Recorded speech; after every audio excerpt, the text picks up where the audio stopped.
to the news update on AFRICUNIA television, reaching you from our studio in the nation's commercial capital, Lagos, Nigeria. I am Deborah Ezeh. We begin from Nigeria. A military checkpoint close to Zuma Rock, a border between Niger State and the Federal Capital Territory, Abuja, has been attacked by suspected terrorists on Thursday evening. Information on the attack is still sketchy. However, it was gathered that the personnel of the Nigerian army have embarked on a clearance operation after the attack. The incident was said to have caused gridlock in the area, and a military source who spoke on condition of anonymity said the terrorists took control of the area for over 30 minutes and kept shooting before heading towards the cardinal axis of the expressway. However, soldiers from the Zuma barracks stormed the scene and took full control. Meanwhile, the federal government yesterday admitted the Nigerians are tired of the current security challenges facing the nation. Rising from its closed-door meeting, which lasted more than 5 hours, the National Security Council acknowledged the deteriorating insecurity across the country, fueling fears among the population and making citizens to tend towards seeking self-help.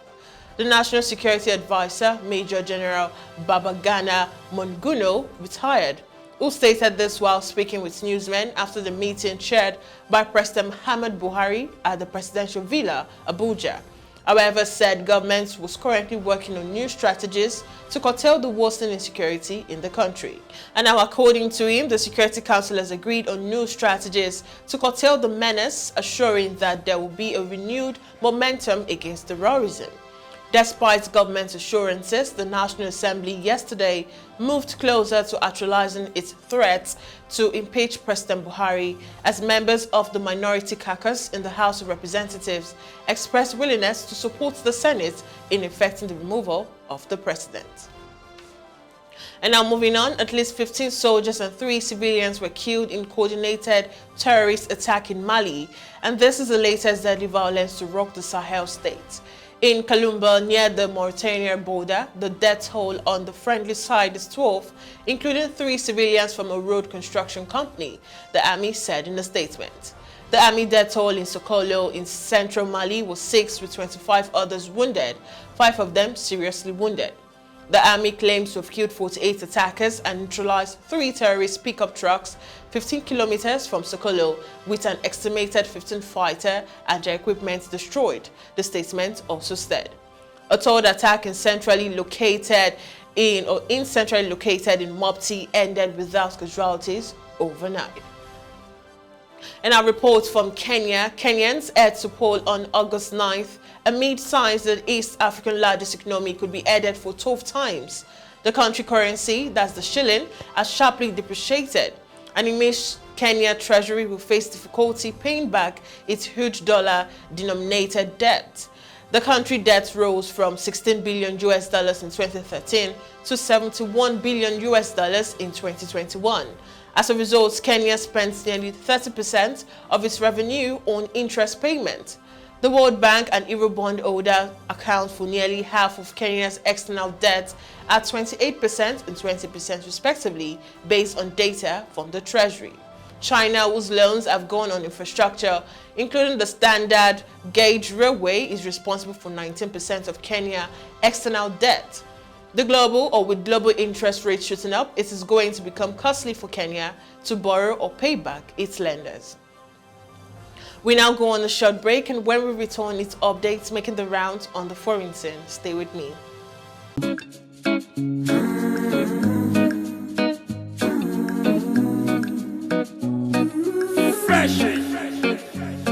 Do you have a clue? The best bank for me and you, where the interest is nice and cool. AFRICUNIA day for you. Trust is our virtue, cause we make it all about you. Our great plans are open to you. All you need is to make a move. Ooh, AFRICUNIA bank will give you more. You know the interest in your fixed deposits, it's more. AFRICUNIA bank will give you more. And you never go lie, cause we always giving more. And now welcome back onto the foreign scene. Update on the monkeypox virus. The Philippines have reported its first case of the monkeypox virus detected in a citizen who returned from the abroad earlier this month, a health ministry official said on Friday. The patient is now in isolation, said Department of Health Under Secretary Beverly O. And now moving on, India and Chinese foreign minister attended a regional conference today, a day after New Delhi expressed concern over a Chinese military ship's planned visit to a strategic port in India's southern neighbor, Sri Lanka. New Delhi worries that the Chinese-built and leased Ambatota port will be used by China as a military base in India's backyard. The $1.5 billion port is near the main shipping routes from Asia to Europe. China has not officially commented on the ship visit, and the matter has not gained traction in Chinese media. China's foreign ministry did not respond to a request for comment. Now, during briefing late on Thursday, an Indian foreign ministry spokesman said the government was monitoring the planned visit of the Chinese ship, adding that New Delhi would protect its security and economic interests. Meanwhile, British Foreign Minister Truss received another boost for her campaign to become the country's next Prime Minister when Defense Secretary Ben Wallace, one of the most popular members of the government, gave her support on Friday. Truss, who is on course to defeat former Finance Minister Rishi Sunak, according to opinion polls of members of the ruling Conservative Party, was authentic and straight. Wallace also took a swipe at Sunak for quitting as Prime Minister Boris Johnson's Chancellor of the Exchequer in early July, which helped trigger a wave of order resignation that culminated in Johnson announcing that he would step down. Now, still on the foreign scene, the European Union clinched a deal this week to cope with a gas supply crisis. But to make it work, member states need to establish a bilateral pact to share gas and rights, as most have no such agreement in place.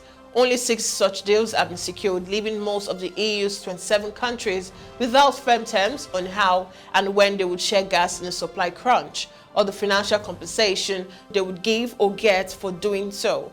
The EU-wide deal on Tuesday was approved by all 27 members except Hungary, which also initially opposed EU oil sanctions on Russia. The agreement sets voluntary curbs on gas use that can remain binding in a supply crisis, but it included a raft of exemption and derogation for countries and industries that some analysts said meant if Russia did short off flows, more severe curbs and sharing between states would be needed to guarantee supply. We now head to the sports scene. Cristiano Ronaldo's position remains unchanged following talks with Manchester United this week. The forward still wants to leave to play in the Champions League and compete for major trophies. Ronaldo and his agent, Jorge Mendes, held meetings with United at Carrington on Tuesday, but his position remains unchanged and he wants to play for a club in the Champions League and win major trophies. United do not want him to go, however, and Ronaldo has started training with the team, having missed the club's pre-season tour of Thailand and Australia due to family reasons.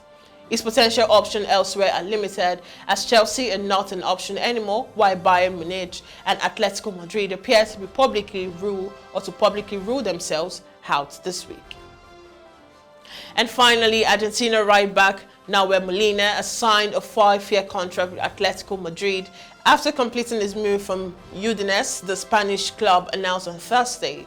Local media reported Atletico will pay €15 million for Molina, who spent the past 2 seasons at Udinese after arriving on a free transfer from Boca Juniors. Molina has won 16 caps for Argentina and was part of the squad that won the Copa America last year. And that concludes the news update on AFRICUNIA television. Do ensure to follow all our social media platforms displaying on your screen to stay connected and updated to our news and other programs. Subscribe to our YouTube channel and also link us up on www.africunia.tv. Once again, I am Deborah Ezeh. Have a beautiful weekend.